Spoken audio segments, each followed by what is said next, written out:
গাছ দেখেন, আমার একটা মুরগি মারা গেছে। কারণ কালকে আমার এখানে বন্যা হয়েছিল।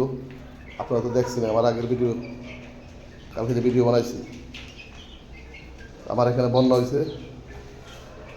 তো আজকে দেখি এক সকালবেলা এসে খাবার দিতে একটা মুরগি মারা গেছে, আর একটা মানে অসুস্থ আছে, ওই যে ভিতরে বসে রয়েছে, ওইটাও মারা গেছে, সঠিক জানি না।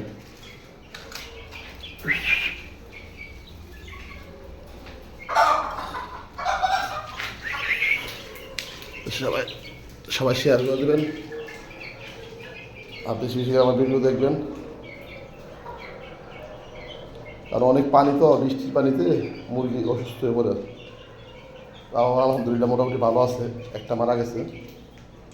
তো সবাই শেয়ার করে দেবেন। হ্যাঁ,